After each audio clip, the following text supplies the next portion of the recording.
సందేశం కొరకు మూలవాక్యము.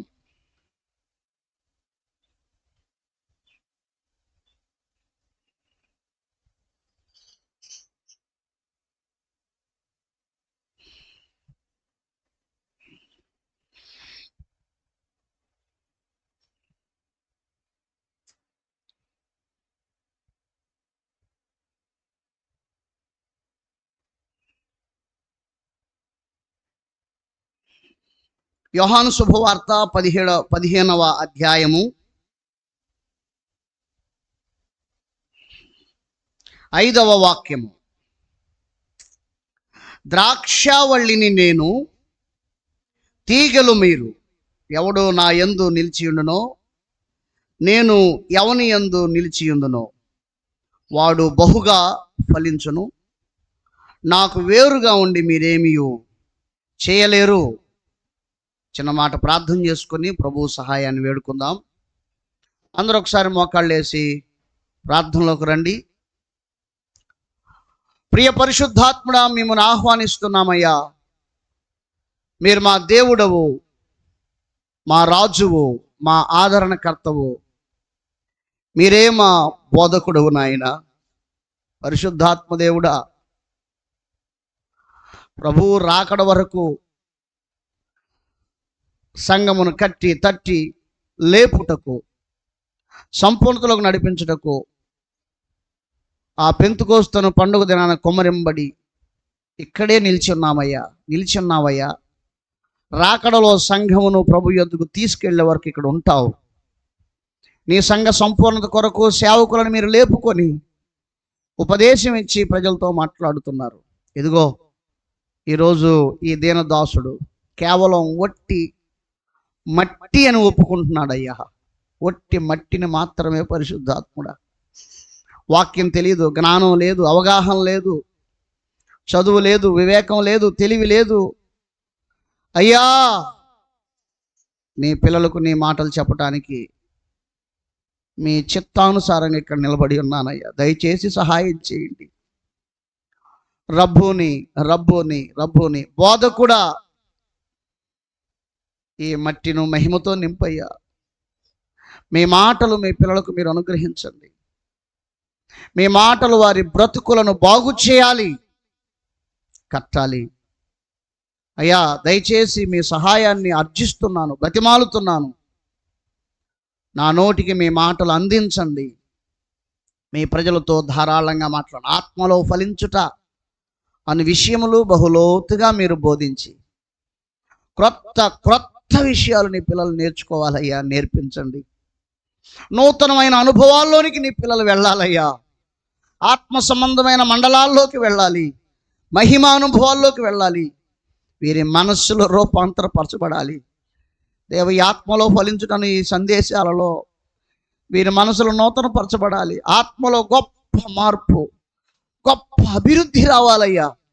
గొప్ప అభివృద్ధి రావాలి. పరిశుద్ధాత్మ వాక్యం బోధిస్తుండగానే నీ పిల్లల మీదకి మీ ఆత్మను కొమ్మరించండి. లేఖనము గ్రహించినట్లు మనసులు మీరు తెరవండి.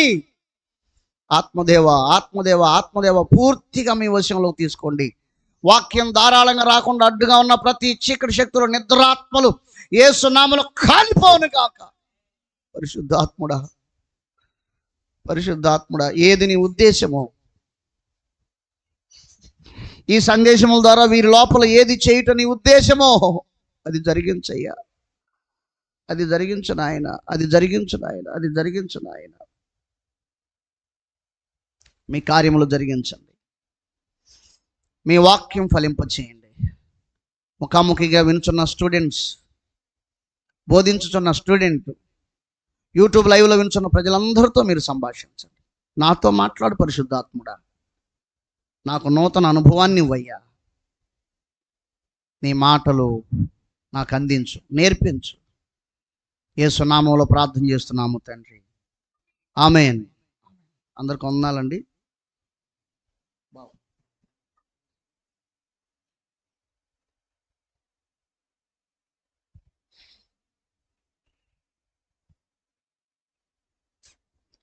వాక్యం ధ్యానం చేసుకుందాం.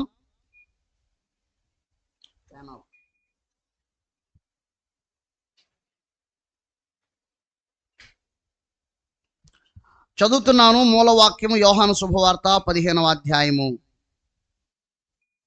5వ వాక్యం. ద్రాక్షవల్లిని నేను, తీగలు మీరు.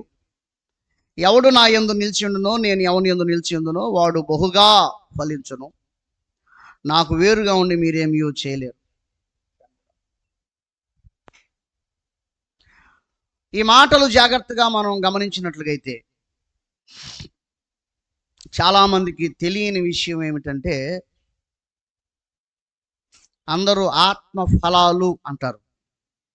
ఆత్మ ఫలాలు అంటారు. దాని గురించిన సరైన అవగాహన చాలామందికి లేదు. గలతీ పత్రిక 5వ అధ్యాయం 22వ వచనం చదివితే, అయితే ఆత్మ ఫలమేమనగా అనుంది. అది ఫలాలు కాదు, ఫలము. అంచేత ఈ టాపిక్ లేదా ఈ అంశము వాస్తవానికి ఆత్మ ఫలాలు అని నేను నిర్ధారణ చేయాలనుకున్నాను. కానీ వాక్య అవగాహన లేని వారు ఆత్మ ఫలాలంటే గలతీ పత్రిక 5:22 కదా అని తలస్తారు అని ఆత్మలో ఫలించుట అని మార్చేశారు. అంటే ఆత్మ ఫలాలు అంటే గలతీ పత్రిక 5:22 ఇంకా చాలా మందికి తెలియదు. దాని గురించి కూడా సరిగ్గా తెలియదు. కేవలం అది ఒక ఫలము మాత్రమే. గుర్తుపెట్టుకోండి, ఒక ఫలము మాత్రమే. అసలు ఫలాలు ఏమిటి అనేది నేను నెక్స్ట్ సెక్షన్లో చెప్తాను. ఇప్పుడు నేను ఆత్మలో ఫలించుట అనే విషయాలు, ఇప్పటి సందేశం పరిచయ సందేశం మాత్రమే నేను మీకు ఇస్తున్నాను. తర్వాత వర్తమానం నుండి ఫలాలను గురించిన విషయాలు అన్ని నేను మీకు తెలియజేస్తాను. దేవునికి స్తోత్రం, హల్లెలూయా. చూడండి, బైబిల్ మనం ఆలోచన చేస్తే బైబిల్ చరిత్ర అంతయు లేదా మానవ జాతి చరిత్ర అంతయు, ప్రపంచ చరిత్ర అంతయు ఫలములతోనే ముడిపడి ఉన్నది. అర్థమైందా? దేంతో ముడిపడి ఉంది? రెండు ఫ్రూట్స్తో, రెండు కాయలతో ముడిపడి ఉన్నది ప్రపంచ మనుగడ అంతయు. వారు ఏ జాతి వారైనా, ఏ కులం వారైనా, ఏ మతం వారైనా, ఏ గోత్రం వారైనా, ఏ ప్రాంతము వారైనా, ఏ రంగు కలిగిన వారైనా, రెండు ఫలములతోనే మానవ జాతి మనుగడ, మానవ జాతి ఆరంభము, మానవ జాతి ముగింపు ముడిపడి ఉన్నది. ఇప్పటికే మీకు అర్థమైంది. ఏమిటా ఫలములు చెప్పండి? ఏమిటా ఫలములు చెప్పాలి. మొదటిది జీవవృక్ష ఫలము, రెండవది మంచి చెడులు తెలివినిచ్చు వృక్ష ఫలం. నేను మామూలుగా తినే కాయల గురించి మాట్లాడట్లా, అర్థం చేసుకోండి. ఏదేను తోటలో ఉన్నది మామూలుగా తినే కాయలే, కానీ మానవుని మనుగడంతయు ఆ కాయలలోనే ఉన్నది. అదే కదా మార్చేసింది, అదే కదా మార్పును తీసుకొచ్చేసింది. దేవునికి స్తోత్రం, హల్లెలూయా. జాగ్రత్తగా వినండి. హల్లెలూయాను గురించి మీరేం టెన్షన్ పడకండి. చెప్పినంత మాత్రాన పరలోకం వెళ్ళడం, చెప్పకపోయినా కూడా పరలోకం మానుకోవటం ఉండదు. చాలామంది అలా అనుకుంటారు. అమ్మో, హల్లెలూయా చెప్పడం పాపం అని కొంతమంది, చెప్పకపోతే పాపం అని కొంతమంది. చెప్పినా పాపం లేదు, చెప్పకపోయినా పాపం లేదు. ఒకవేళ నువ్వు హల్లెలూయా చెప్పలేదు అనుకో, ఖచ్చితంగా పరలోకం వెళ్తావు. చెప్పావనుకో, ఖచ్చితంగా వెళ్తావు. అర్థమైందా? చాలామంది మనం హల్లెలూయా చెప్పకూడదు, ప్రైజ్ ద లార్డ్ అనాలి. అనకపోతే ఏమైంది? దేవుడు ఆత్మ కనుక ఆయన ఆరాధించవారు ఆత్మతో సత్యముతో ఆరాధించాలి. నువ్వు ఆత్మతో నింపబడి వాక్యానుసారంగా దేవుణ్ణి ఆరాధించి అందులో హల్లెలూయా అవసరమైతే ఉపయోగించుకో, అవసరం లేకపోతే వదిలేయి, అంతే. దీని గురించి తర్జనా భర్జన అవ్వాల్సిన అవసరం లేదు. నేను కూడా చెప్పాలని పెద్ద నియమమే నాకు లేదు. ఎప్పుడన్నా ఒకసారి అలా మధ్యలో అలా చెప్తా ఉంటా. మీకు నచ్చితే చెప్పండి, నచ్చకపోతే మానేయండి. నాకైతే ఏ ఇబ్బంది లేదు. దేవునికే మహిమ కలుగును గాక. జాగ్రత్తగా వినండి. అసలు ఆ ఫ్రూట్స్లో ఉన్నది ఏమిటి? దేవుడు భూమి నుండి చెట్లను మొలిపించాడు, భూమి నుండే జీవవృక్షాన్ని కూడా మొలిపించాడు. భూమి నుండే మంచి చెడులు తెలియనిచ్చే వృక్షాన్ని మొలిపించాడు. దేవుడు చెప్పిన మాట ఏమిటంటే, బైబిల్ 2వ పేజీలో ఉంటుంది. బైబిల్ మొదటి పేజీలో సృష్టారంభం గురించి ఉంటుంది. 2వ పేజీలో ఫ్రూట్స్ను గురించిన లేకపోతే ఫలములను గురించిన విషయాలు ఉంటాయి. 2వ పేజీలో 3వ అధ్యాయంలో ఉంటాయి. ప్రత్యేకంగా రెఫరెన్స్ చదివించాల్సిన అవసరం ఏం లేదు. వినండి. మీకు రెఫరెన్స్ కావాలంటే ఆదికాండం గ్రంథం 3వ అధ్యాయం అని రాసుకోండి. ఆ అధ్యాయంలో ఉంటాయి అన్ని విషయాలు. రాసుకున్నారా? నా వైపు చూడండి. అందరు తలెత్తి నా వైపు చూడండి. జాగ్రత్తగా ఈ మాటలు మనం గమనిస్తే, దేవుడు ఆదాముతో చెప్పాడు, ఇదిగో ఆ తోట చెట్ల మధ్యలో ఒక చెట్టు ఉంది, ఆ ఫలము మీరు తినకూడదు, తినవద్దు అని చెప్పాడు. అంటే మిగతా అన్ని తినవచ్చు అనే అర్థం, జీవవృక్ష ఫలాన్ని కూడా తినవచ్చు అనే అర్థం. అయితే అపవాది ఆ తోటలోకి వచ్చాడు. ఇంతకు అపవాది అంటే ఎవరు, ఏమిటి? ఈ విషయాల్లోకి వెళితే, దేవుడు పరలోకం అనే ఒక రాజ్యాన్ని సృష్టించాడు. అందులో 4 జీవులు, 24 పెద్దలు, శరాపులు, కెరూపులు, 7 ప్రధాన దూతలు, కోటాన కోట్ల సాధారణ దూతలు, అసాధారణమైన దూతలు దేవుడు సృష్టించాడు. గుర్తుపెట్టుకోండి, పరలోకంలో శరీరాలు లేవు, మట్టి మనుషులు ఎవరు లేరు. 24 పెద్దలు ఎవరంటే దేవదూతలే, 4 జీవులు అంటే దేవదూతలే, 7 ప్రధానులు అంటే దేవదూతలే, శరాపులు, కెరూపులు అంటే దేవదూతలే. అయితే ఈ ప్రధానులలో 7 ప్రధానుల్లో లూసిఫర్ అనే ఒక ప్రధాని ఉన్నాడు. ప్రధాని అంటే ప్రధాన దూత. యెహెజ్కేలు గ్రంథం 28వ అధ్యాయం ప్రకారం లూసిఫర్ అనేవాడు కాలుతున్న రాళ్ల మీదుగా నడిచి దేవుని యొద్దకు వెళ్ళగలిగిన భాగ్యం వాడికి ఉంది. కాలుతున్న రాళ్ల మీదుగా నడుచుకుంటూ దేవుని యొద్దకు వెళ్ళగలిగిన ఒక భాగ్యం వాడికి ఉంది. ఎవరికి లేని భాగ్యము, ఎవరికి లేని ఆధిక్యత, ధన్యత లూసిఫర్ అనే వ్యక్తికి దేవుడు ఇచ్చాడు. ఎంచేతనంటే దేవుడు ఆరాధనను బాగా ఇష్టపడతాడు. యెహెజ్కేలు గ్రంథం 28వ అధ్యాయము 12వ వచనం నుండి 16వ వచనం వరకు, అలాగే 17వ వచనం వరకు అక్కడ మాటలు రాయబడి ఉంటాయి. మీరు జస్ట్ రిఫరెన్స్ కోసం అవి రాసుకోండి చాలు. కాలుతున్న రాళ్ల మధ్యలో నడుచుకుంటూ దేవుని యొద్దకు వెళ్ళగలిగిన వాడు, దేవుడు సభాపర్వతం మీద ఉంటాడు. బైబిల్ అంటుంది, సమీపింపరాని తేజస్సులో ఆయన మాత్రమే వసించుచు అమరత్వం గలవాడై ఉన్నాడు. అమరత్వం అంటే మరణం లేనివాడు. అక్కడికి ఎవరంటే వాళ్ళు వెళ్ళకూడదు, వెళ్ళలేరు. కానీ ఒకనికి మాత్రం దేవుడు భాగ్యమునిచ్చాడు. అతడు ఎవరై అంటే లూసిఫర్. నేను ఒక ఇంటికి వెళ్ళానండి. రూత్ అని పిలవగానే కుక్క వచ్చింది, లూసీ అని పిలవగానే వాళ్ళ అమ్మాయి వచ్చింది. అంటే వాళ్ళ అమ్మాయికి ఏం పేరు పెట్టాడు? లూసిఫర్ పేరు పెట్టాడు. కుక్కకేమో మంచి భక్తురాలు పేరు పెట్టాడు, కూతురికేమో సైతాన్ పేరు పెట్టింది అన్నమాట.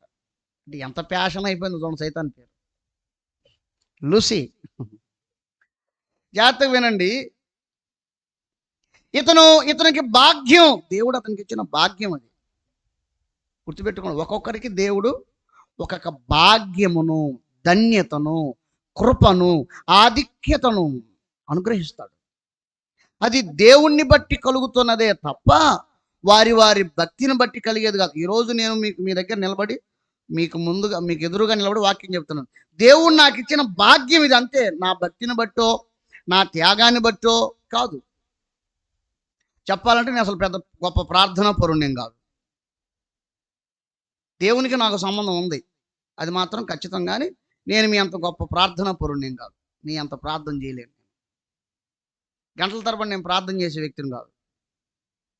దేవునితో మాత్రం నాకు ఎప్పుడు సంబంధం ఉంటుంది. నేను ఆత్మలో ఆయనతో కలిసి ఉంటాను.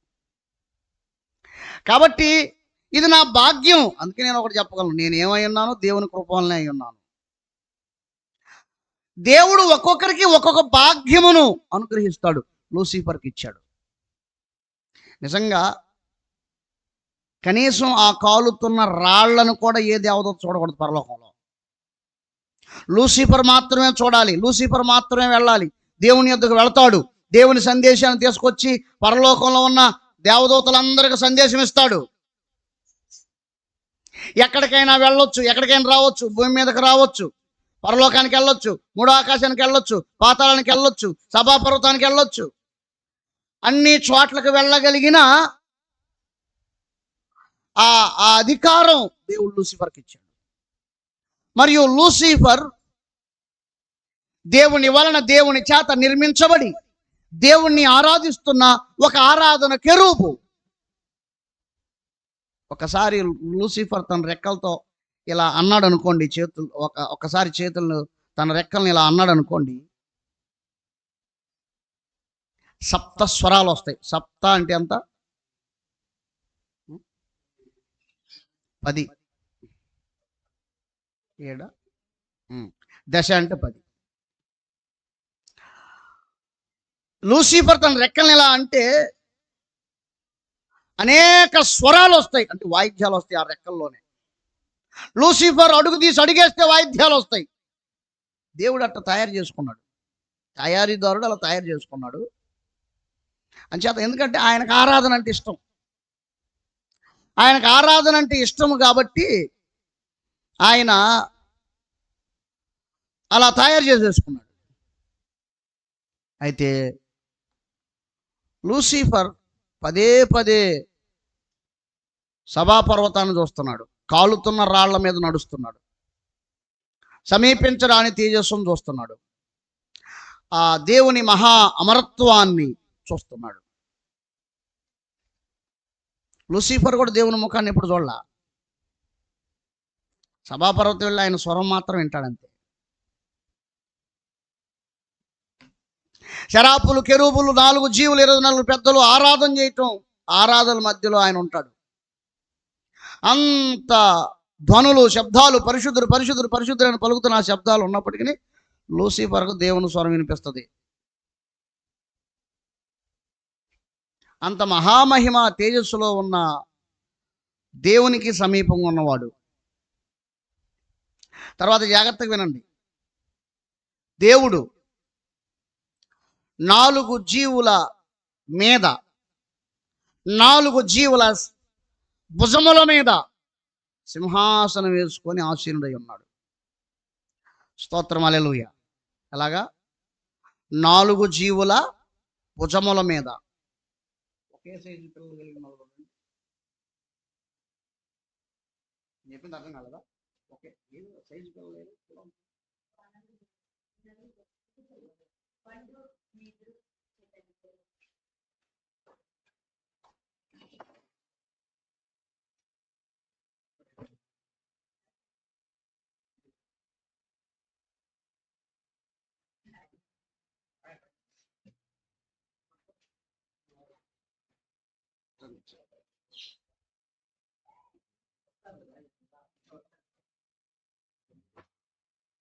రెండయ్యా. ఆముదంలాగా జిడ్డుగా ఉంటారు.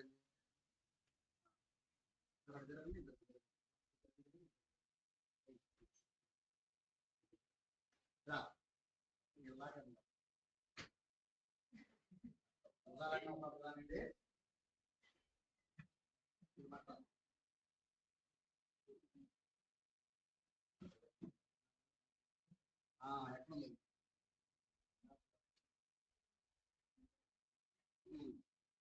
చూడండి, ఎట్లుంది. భుజముల మీద ఉంది. దేవుని సింహాసనం అలా ఉంటుంది. 4 జీవుల భుజముల మీద ఉంటుంది. అందుకే మందసాన్ని కూడా ఏం చేయాలి? భుజముల మీద మోసుకుపోవాలి. మందసం అంటే ఎవరో? ఇశ్రాయేలీయుల మందసం ఎవరో? మహిమగల దేవుడు. స్తోత్రం, హల్లెలూయా. జాగ్రత్తగా వినాలి. త్వరగా వెళ్ళి కూర్చోవాలి. అస్సలు ఇబ్బంది పెట్టదు. జాగ్రత్తగా వినాలి. తలుపు సరిగా లేదు, పదే పదే చెప్పించుకుంటారు.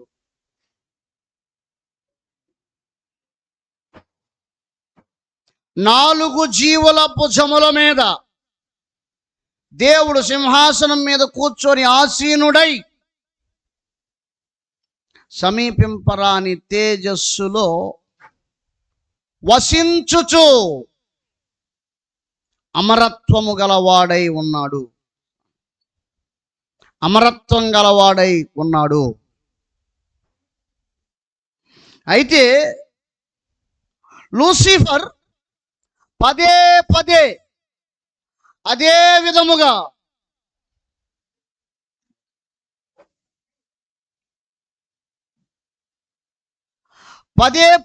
అదే విధముగా దేవుని వైపు చూడటం, దేవుని సింహాసనాన్ని చూడటం, దేవుని సమీపింపరాని ఆ తేజస్సును చూడటం, చూస్తూ చూస్తూ చూస్తూ చూస్తూ చూస్తూ చూస్తూ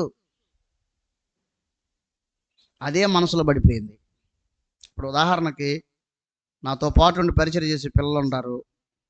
వాళ్ళు సేవకు పిలువబడ్డారు. నేను పాడటం, ఆరాధించడం, కొత్త పాటలు పాడటం, వాక్యం చెప్పడం చూస్తూ ఉన్నప్పుడు వాళ్ళకి ఏమనిపించింది? నేను అయ్యగారిలాగా వాక్యం చెప్పాలి, అయ్యగారిలాగా పాడాలి, అయ్యగారిలాగా ఆరాధన చేయాలి, అయ్యగారు ఆజ్ఞాపిస్తే దెయ్యం వెళ్ళిపోయినట్టు నేను ఆజ్ఞాపించాలి. ఆ మనసే కలుగుతుంది. అది తప్పు కాదు. అది తప్పు కాదు. శరీరధారిగా ఉన్నంత కాలం అది తప్పు కాదు. కానీ దేవుని యొద్దకు వెళ్ళి దేవుని చూసి దేవుని స్థానంలో కూర్చోవాలి అనుకోవటం తప్పు. ఒక మనిషిగా మరొక మనిషిని చూసి ఆయన వలె సేవ చేయాలి, ఆయనలాగా ప్రభు కోసం మండాలి అనుకోవటం తప్పు కాదు. బహుశా ఆయనలాగా చేస్తావో దేవుడు ఇంకొకలా వాడుకుంటాడో అది దేవుని ఉద్దేశం. కానీ లూసిఫర్ పదే పదే అదే సింహాసనాన్ని చూస్తూ చూస్తూ ఈ విధంగా ఆలోచన చేశాడు. యెషయా గ్రంథం 14వ అధ్యాయము. మీరు నోట్స్ రాసుకుంటూ ఉండాలి, నా వైపు చూస్తూ ఉండాలి, వింటూ ఉండాలి, తెలుసుకుంటూ ఉండాలి. యెషయా గ్రంథం 14వ అధ్యాయము 13-14 వచనాలు. నేను ఆకాశమునికి ఎక్కిపోయేదను, దేవుని నక్షత్రములకు పైగా నా సింహాసనమును హెచ్చింతును, ఉత్తర దిక్కున సభాపర్వతం మీద కూర్చుందును, మేఘ మండలం మీదకి ఎక్కెదను, మహోన్నతునితో నన్ను సమానంగా చేసుకుందును అని నీవు మనసులో అనుకుంటివి కదా. యెషయా గ్రంథం 14వ అధ్యాయము 13-14 వచనాలు. నీవు పాతాళమునకు, నరకములో ఒక మూలకు త్రోసివేయబడితివే. ఇప్పుడు ఎప్పుడైతే ఆ ఆలోచన వచ్చిందో త్రోసివేయబడ్డాడు. అంటే ఇప్పుడు పాపం అంటే ఏమిటి? ఆలోచనే పాపం. దేవునికి పరలోకంలో పాపం అంటే ఏమిటి? దేవునికి విరోధమైన ఆలోచనే పాపం. ఆజ్ఞాతిక్రమం అనే దాన్ని తక్కువ స్థాయి పాపం. అది దాని దగ్గరికి వస్తాయి ఇప్పుడు నేను. పరలోకములో దేవునికి విరోధమైన ఆలోచనే అతి ఘోరమైన పాపం. పాపంలో కల్లా పెద్ద పాపం ఏంటంటే దేవునికి విరోధమైన ఆలోచనే. అర్థమైందా అండి? పాపంలో కల్లా పెద్ద పాపం ఏమని చెప్పండి? దేవునికి విరోధమైన ఆలోచన. ఎప్పుడైతే ఆ ఆలోచన పుట్టిందో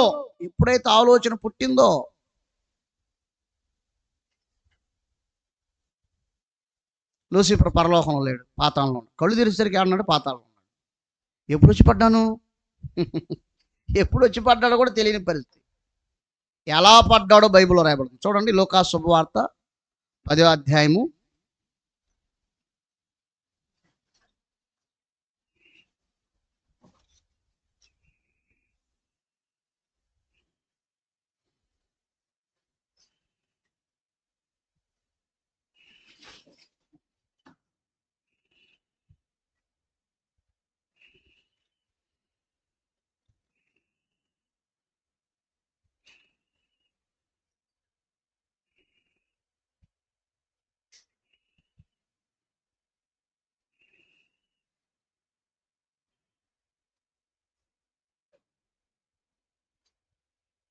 18వ వచనం. ఆయన సాతాను మెరుపు వలె ఆకాశం నుండి పడుట చూచితిని. ఎలా పడ్డాడంటండి? మెరుపు. లూకా శుభవార్త 10వ అధ్యాయము 18వ వచనం. ఎప్పుడైతే లూసిఫర్కు ఆలోచన పుట్టింది, ఏమిటది? నేను నక్షత్రంపైగా నా సింహాసనం హెచ్చించుకొందును, మహోన్నతంతో సమానంగా నన్ను చేసుకుందని ఎప్పుడైతే ఆలోచన వచ్చిందో మెరుపులాగా పాతాళంలోకి పడిపోయాడు. కళ్ళు తెరిసరికి పాతాళంలో ఉన్నాడు.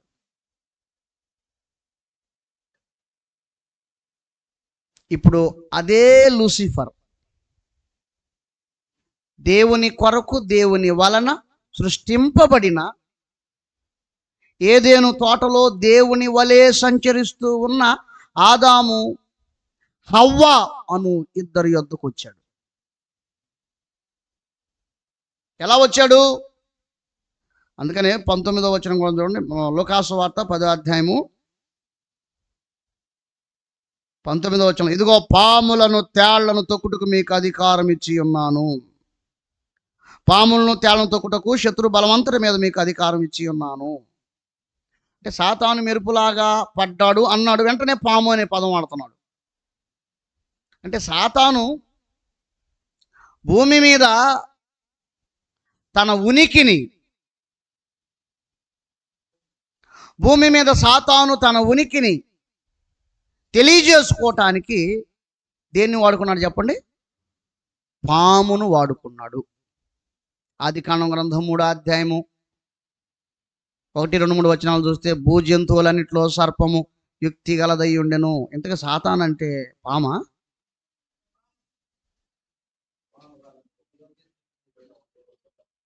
సాతాన్ పాము కాదు. అయితే భూమి మీద తన ఉనికిని, తన వ్యక్తిత్వమును, తన స్వభావమును, తన నైజమును, తన పనిని తెలియజేసుకోవటానికి సర్పమును అపవాది వాడుకున్నాడు. ఇప్పుడు సర్పం ఎవరి ద్వారా వచ్చాడు ఏదైనా తోటలోకి? అపవాది ఎవరి ద్వారా వచ్చాడు? సర్పము ద్వారా ఏదైనా తోటలోకి వచ్చాడు. జాగ్రత్తగా వినండి. లూసిఫర్ అంట సుమారు 1000 సంవత్సరాల పాటు పరలోకం నుంచి పడిపోయిన తర్వాత సృహలో లేకుండా ఉన్నాడట. అంటే బైబిల్లో రాయబడిన మాట కాదు, కొంతమంది భక్తులు చెప్పిన మాట. 1000 సంవత్సరాలు సృహలో లేకుండా. 1000 సంవత్సరాలు అంటే మన లెక్క 1000 సంవత్సరాలు.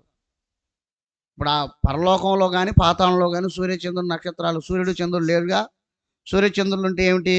రోజు, దినములు, గంటలు, సంవత్సరాలు లెక్క ఉంటుంది. వాళ్ళు లేరు కాబట్టి వాటికి లెక్కలేదు. అందుకే బైబిల్ ఆయన సంవత్సరములకు మితి లేదు అని రాయబడి ఉంటుంది బైబిల్లో. మన లెక్కలోకి వస్తే 1000 సంవత్సరాలు గాఢ నిద్రలో ఉన్నాడు. 1000 సంవత్సరాల తర్వాత పాతాళం నుంచి సరాసరి లూసిఫర్ ఎక్కడికి వచ్చాడంటే భూగోళానికి వచ్చాడు. పరలోకానికి భూగోళానికి వచ్చాడు. పరలోకం ఇప్పుడు కూడా వెళ్ళొచ్చాడు.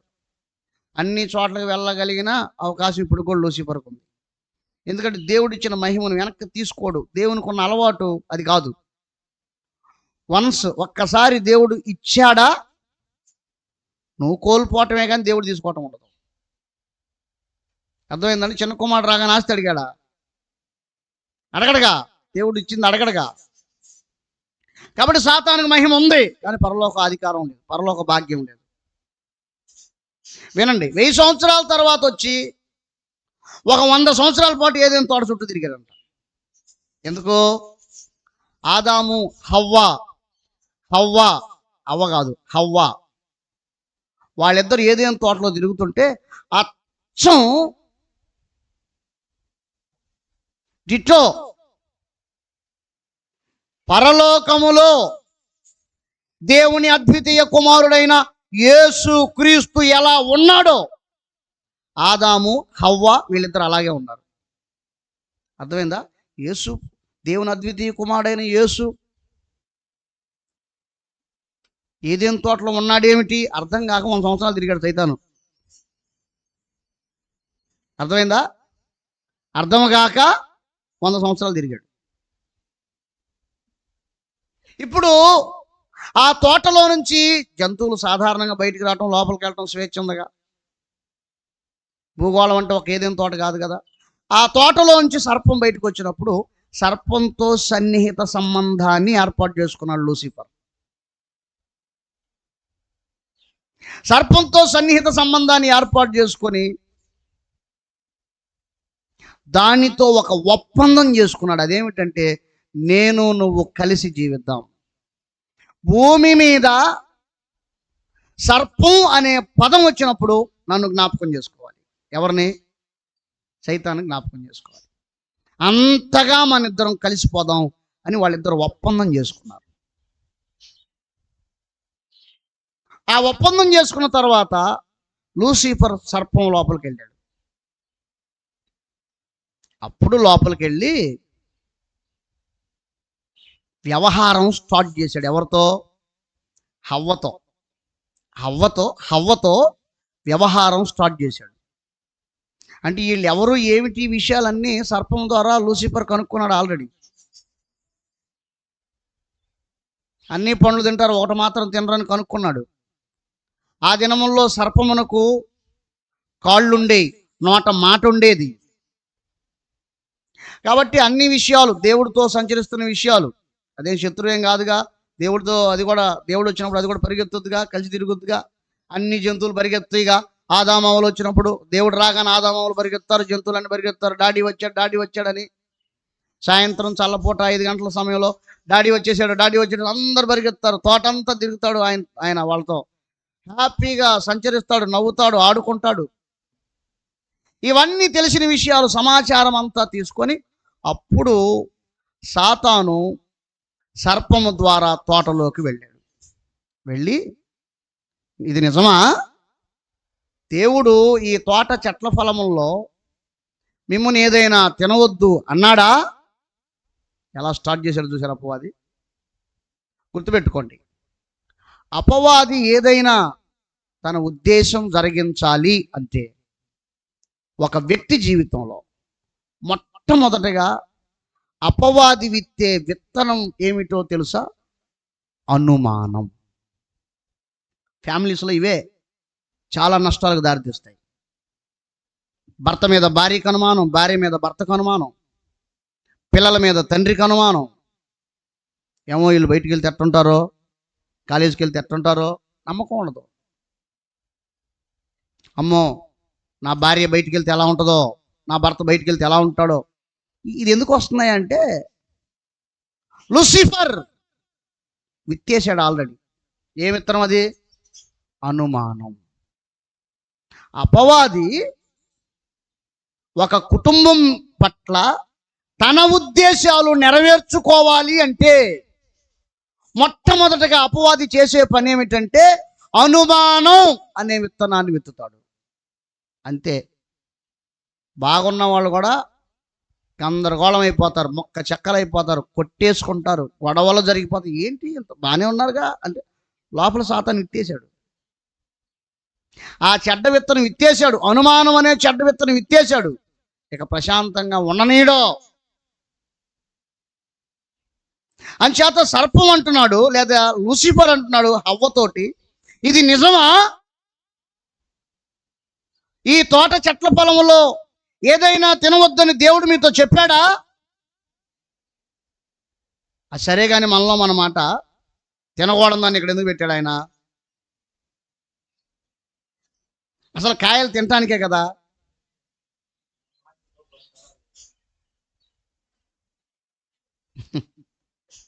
అసలు ఎందుకు పెట్టాడు?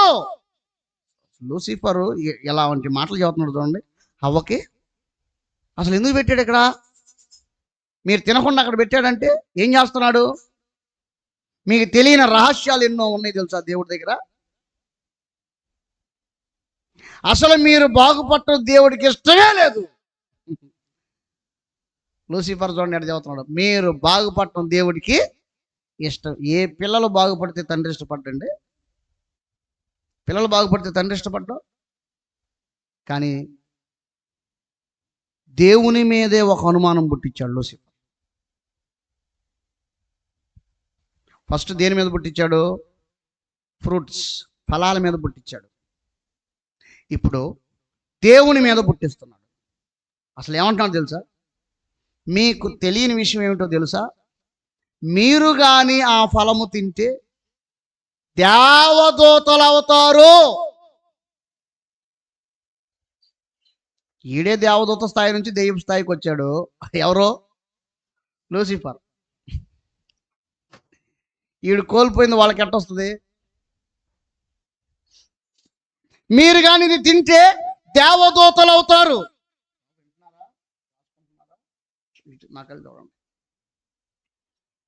మీరు దేవదూతలు అంటాం ఆయనకి ఇష్టం లేదు. మీ కన్నులు తెరవబడతాయి తెలుసా? ఏలయనగా మీ కన్నులు తెరవబడి మీరు దేవదూతలు అయిపోతారు. అది దేవునికి ఇష్టం లేక ఆ పండు తినొద్దు, తింటే చచ్చిపోతారు చచ్చిపోతారని చెప్తారు. సావు భయం పుట్టించాడు మీకు. కానీ మీరేమవుతారు? దేవదూతలు అవుతారు. అబ్బా, హవ్వ అనుకుంది ఈ ఈ ఈ ఈ తోటలో ఉండే జీవితం కంటే దేవదూతలు అయితే ఎట్టయిపోతామో అంటే దేవదూతల అనుభవం తెలుసుగా.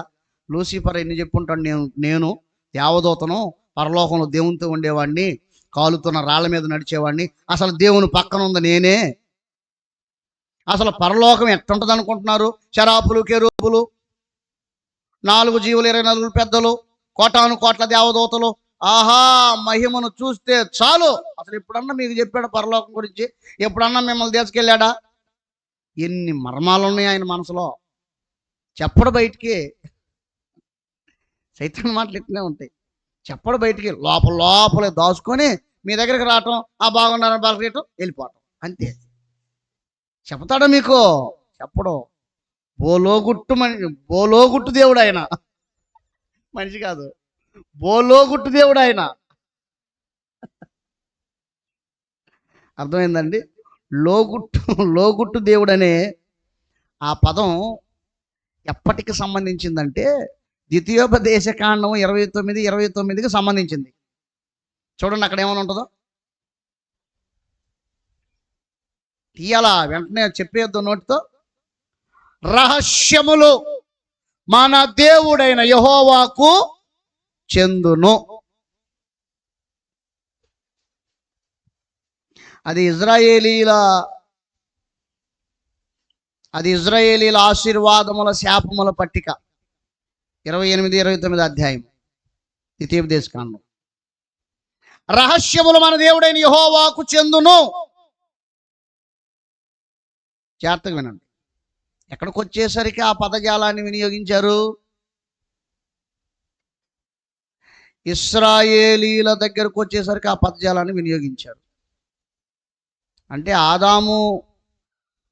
ఆదాము దగ్గర నుండి సుమారు 2000 సంవత్సరాల తర్వాత ఆ పదం వచ్చింది. ఏమిటది? రహస్యములు మన దేవుడైన యెహోవాకు చెందును అనేది. ఆదాము దగ్గర నుండి అబ్రహాము దాకా 1000 సంవత్సరాలు, అబ్రహాము దగ్గర నుండి మోషే దగ్గరికి 1000 సంవత్సరాలు. మోషే కాలంలో వచ్చిన మాట అది, రహస్యములు మన దేవుడైన యెహోవాకు చెందును. అంతకు ముందున్న చూసారా, రహస్యమే లేదు. రహస్యాల దేవుడు కాదు, అంతయు బట్టబయలు చేసుకునే దేవుడు. కానీ మానవ జాతికి అన్ని విషయాలు చెప్పకూడదని దేవుడు తలంచాడు. అందుకే 10 మాత్రం ఇచ్చాడు ఆజ్ఞలు. మోషే గారు సామాన్యుడు కాదండి, ముక్కలు చేసి 10 ఆజ్ఞల్ని ముక్కలు చేసేసి నిర్గమాకాండం, లేవియాకాండం, సంఖ్యాకాండం, ద్వితీయోపదేశకాండం 4 గ్రంథాలు చేశాడు. 10 మాటలు ఎన్ని గ్రంథాలు చేశాడండి? 4 గ్రంథాలు చేశాడు. అంటే రాజ్యాంగ సృష్టికర్త అన్నమాట. ఎవరో? మోషే. ఇజ్రాయేలీల రాజ్యాంగ సృష్టికర్త. 10 మాటలను 4 పుస్తకాలు చేశాడంటే 20 మాటలు ఇస్తే ఇంకెన్ని చేసేవాడు అర్థం చేసుకోండి. దేవునికి స్తోత్రం, హల్లెలూయా. అంటే ఆ మాటలను పరిశోధించి లోపల ఉన్నదంతా లాగి దేవుడు హో ఈ మాట చెప్పాడు కాబట్టి ఇది అనుకుంటున్నాడు, అది అనుకుంటున్నాడు, అట్లా అనుకుంటున్నాడు, ఇట్లా అనుకుంటున్నాడని అన్నీ రాసేసాడు అనమాట. దేవునికి స్తోత్రం, హల్లెలూయా. ప్రియమైన దేవుని వాళ్ళారా, లూసిఫర్ అసలు మీకు ఎప్పుడన్నా పరలోకం గురించి చెప్పాడా? దేవదూతల గురించి చెప్పాడా? ఆయన సింహాసనం గురించి చెప్పాడా? ఇవన్నీ నేను చూసా, ఇవన్నీ నేను చూసా. కానీ మీరు దేవదూతలు అవటం ఆయనకి ఇష్టం లేదు. కావాలంటే హవ్వా ఒక్కటి తిని చూడు, అది ఒక్కటి తిని చూడు. అది సర్పం వచ్చి అంటాడు భర్తతో, నువ్వు చెబితే వినదు కానీ ఒక్క దెబ్బ కొట్టి చూడు ఎంత భయపడుద్దో. నిజం, సైతాన్ ఇలా అంటాడు. ఒక్కసారి కొట్టి చూడు ఎట్టుంటుందో, పరిస్థితులు ఎట్టుంటాయో, గజగజగజలాడదో సైతాన్ చెబుతాడు. భార్య దగ్గరికి వచ్చి అంటాడు, ఒక్కసారి తిరగబడి చూడు, ఒక్కసారి ఎదురు మాట్లాడు చూడు, గజగజలాడ్డం. సైతాను ఇటువంటి అనుమానాలు, వివాదాలు, మనస్పర్ధలు, గొడవలు, గందరగోళాలు, గలిబిలను సృష్టిస్తాడు. ఇప్పుడు ఒక రోజైతే సరే ఇన్ని వదిలేస్తాం, కానీ రోజు వెళ్ళి పీడిస్తుంటే ఎట్టుంటుంది? ఒకసారి తినేస్తే పోద్ది, సత్యం బతికితే బతికాం అనే ఒక విసుగుదల హవ్వకు వచ్చేసింది. కాబట్టి ఆమె ఏం చేసిందంటే, అసలు తినటం అనే సబ్జెక్ట్ అలా ఉంచితే, విషయం అలా ఉంచితే, దాన్ని ఒకసారి చూద్దాం అని వెళ్ళింది. అది చూసేసరికి ఆమె మనసులో లేదనుకోండి, ఎవరిది? హవ్వ మనసులో లేదనుకోండి, అది చూచుటకు రమ్యముగాను సుందరముగాను కనబడింది. అసలు ఆ కాయ చూస్తేనే తన మనసును, తన హృదయాన్ని, తన జీహ్వను ఆ ఫ్రూట్ ఆకర్షించింది. అబ్బా, హవ్వ అనుకుంది, ఒక్కసారి తినేస్తే దేవదూతలం అయిపోతాం ఇంకా తర్వాత సంగతి అని కోసేసుకుంది, తినేసింది. ఏం మార్పు రాలా. దేవదూత కావాలి కదా, తినగానే దేవదూత కావాలి, కాలా. అప్పుడు లూసిఫర్ అంటుంది, నువ్వే కాదు ఆయన తినాలిగా, అసలు నువ్వు ఏడ నుంచి వచ్చా? ఆయన నుంచి కదా నువ్వు వచ్చింది, ఆయన లోపల నుంచి వచ్చావు కాబట్టి ఆయన తింటే అప్పుడు ఆయన దేవదూత అవుతాడు, తర్వాత నువ్వు దేవదూత అవుతావు. ఓహో, ఇదొక రహస్యం ఉందా? మళ్ళీ నా ఎముకల్లో ఎముక, నా మాంసంలో మాంసమా, నరులో తీపడ్డావు, నారి అనబడతావు అన్నాడుగా, సరే ఆయన కూడా ఇద్దామని చెప్పేసి ఒకటి కాదు కొన్ని తీసుకెళ్ళి ఇచ్చిందంట. అంటే వెంటనే దేవదూత కావాలని, వెంటనే దేవదూతలు అయిపోవాలి మేము అని కొన్ని తీసుకెళ్ళి ఇస్తే ఆయన కూడా తినేశాడు. హవ్వా, ఎక్కడి నుంచి తీసుకొచ్చా? ఇదేదో కొత్తగా ఉందే, మనం చూడనికాయ తీసుకొచ్చావు నువ్వు అని ఏం అడగలా. నువ్వు తిన్నావా అని అడిగా. తిన్నానన్నది. ఇంకెందుకు, నువ్వు తినిన తర్వాత నేను ఆలోచన చేయటం ఎందుకు, నేను కూడా తిన్నాడు. అంటే ఆయన ఉద్దేశం ఏంది? ఆమె ఏమవుతుందో నేను కూడా అది అయిపోతా. ఆమె ఉద్దేశం ఏంది? ఆయన ఏమవుతాడో నేను కూడా అది అయిపోవాలి. అది మొత్తానికి ఆయన కూడా తిన్నాడు. దేవదూతలు కాలా, దెయ్యాలు అయ్యారు. ఏమయ్యారు? దెయ్యం మాట వింటే దెయ్యంగాక ఏమవుతారు? దేవుడు మాట వింటే దేవుళ్ళు అవుతారు, దెయ్యాల మాట వింటే దెయ్యాలు అవుతారు. అందుకే బైబిల్లో రాయబడింది, యాకోబు రాస్తాడు, దేవునికి లోబడి ఉండుడి, అపవాదిని ఎదురించుడి, అప్పుడు వాడు మీ యొద్ద నుంచి పారిపోతాడు. ఎదిరించనంత కాలం అపవాది నిన్ను శోధిస్తానే ఉంటాడు. ఇప్పుడు ఒకరిని ఒకరు చూసి సిగ్గుపడుతున్నారు, పారిపోతున్నారు, దాక్కుంటున్నారు. ఏమి ఎరగనట్టుగా, ఏమి తెలియనట్టుగా దేవుడు వచ్చాడు. ఆదాం రోజు పిలిచేవాడు కాదు, మీకు తెలుసా? రోజు అసలు పిలిచేవాడే కాదు. వీళ్ళిద్దరే ఎదురు చూస్తూ ఉంటారు, ఎప్పుడు వస్తాడా డాడీ, ఎప్పుడు వస్తాడా డాడీ డాడీ అని పిలుస్తుంటారు వీళ్ళే. అటు పైకి చూసి డాడీ తొందరగా రా డాడీ అని పిలిచేవాళ్ళు అనమాట వీళ్ళు. ఇప్పుడు డాడీ పిలుస్తున్నాడు, ఆదాం ఆట ఉంది కదా, ఆదామా నాకు రాదు ఈ పాట.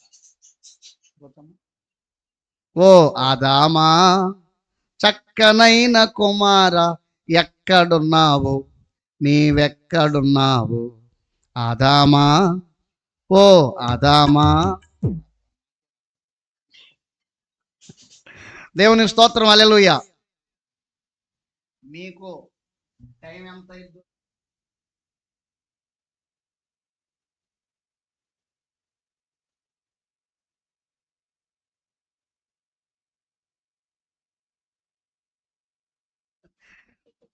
దేవునికి మహిమ కలుగును గాక. చెక్క చెక్క నా చేతికి దిక్కు.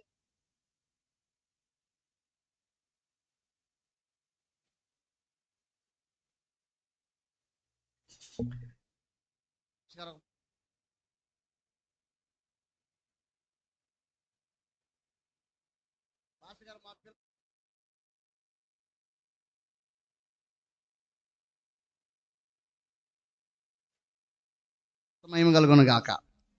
ఇప్పుడు దేవుడు వచ్చి పిలుస్తున్నాడు, ఆదాం ఎక్కడున్నావు అంటే అప్పుడు ఆదాం అన్నాడు, అయ్యా నువ్వు వస్తుంటే నేను భయపడి చెట్టు చాటున దాక్కున్నాను.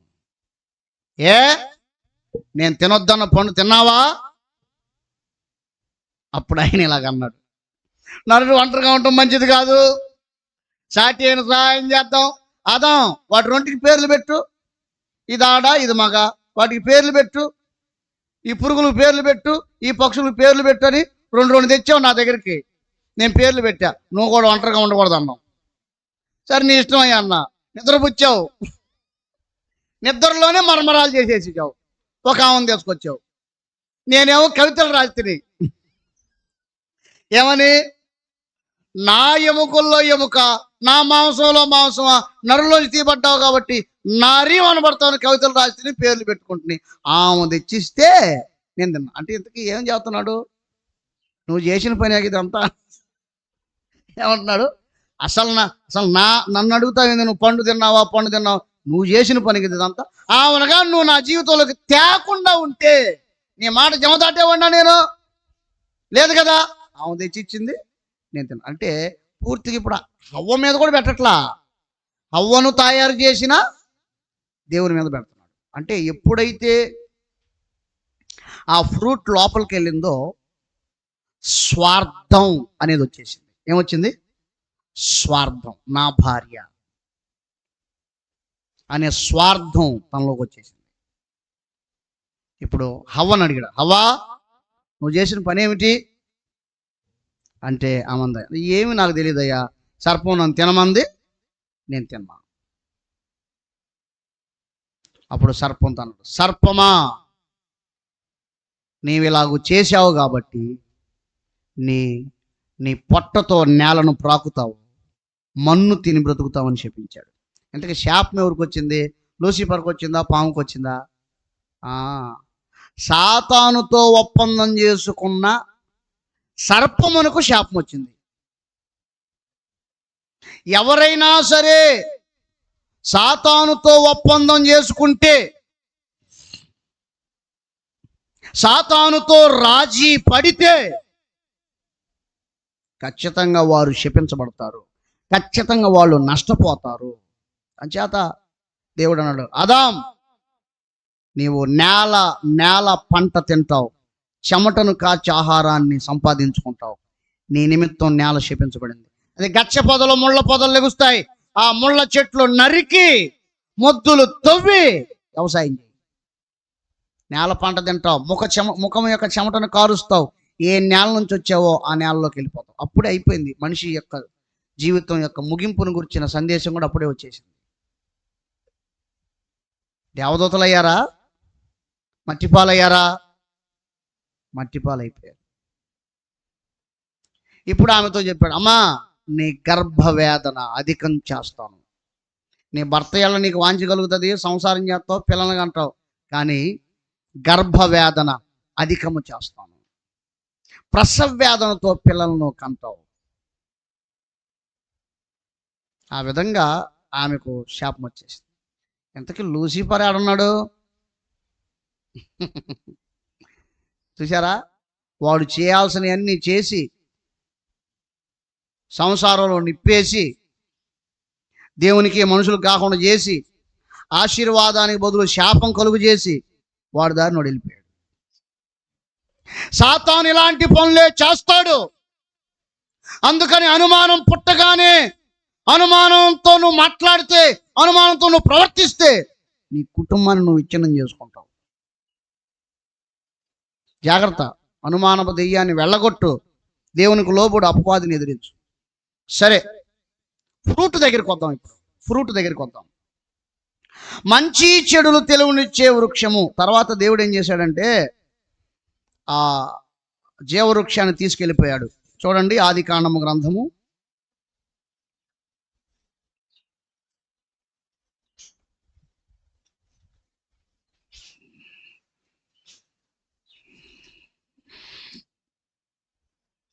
3వ అధ్యాయము 22 నుంచి. అప్పుడు దేవుడైన యెహోవా, ఇదిగో మంచి చెడ్డలను ఎరుగునట్లు ఆదాము మనలో ఒకడు వంటి వాడాయను. కాబట్టి అతడు ఒకవేళ తన చేయి చాచి జీవవృక్ష ఫలములను కూడా తీసుకొని తిని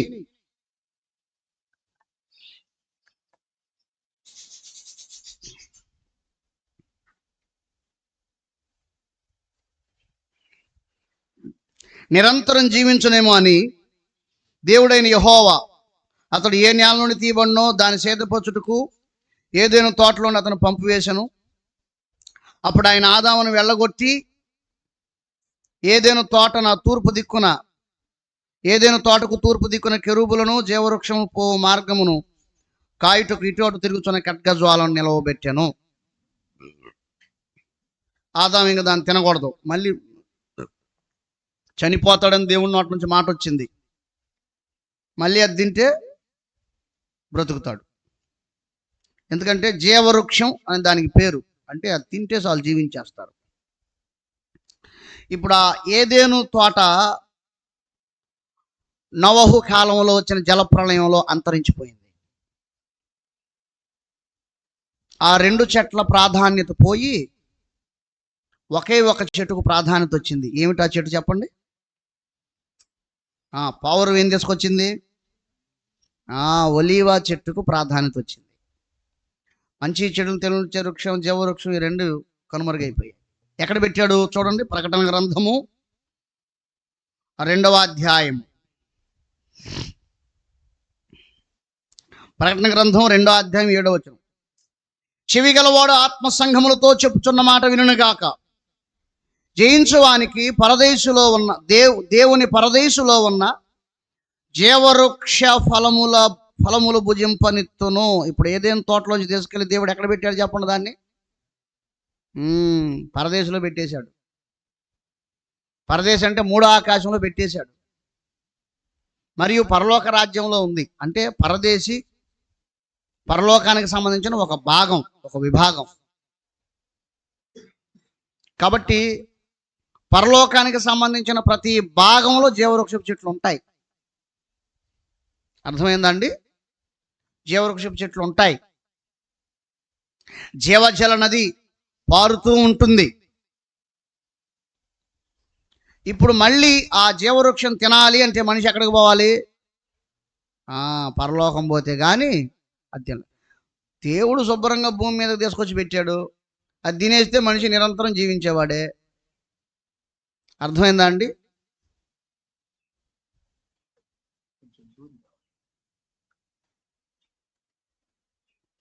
మనిషి నిరంతరం జీవించేవాడు. ఇప్పుడు మనిషిలో నుంచి మనిషి చాలా సులువుగా వచ్చేసేవాడే. ప్రసవ వేదన వాళ్ళకి అక్కర్లేదు. అంటే జీవవృక్షం కానీ తినుంటే ప్రసవ వేదన వాళ్ళకి అక్కర్లేదు. మనిషిలోంచి మనిషి సులువుగా వచ్చేవాడే. చూడండి, దేవుడు మనిషిలోంచి మనిషిని ఎలా తీసేవాడంటే,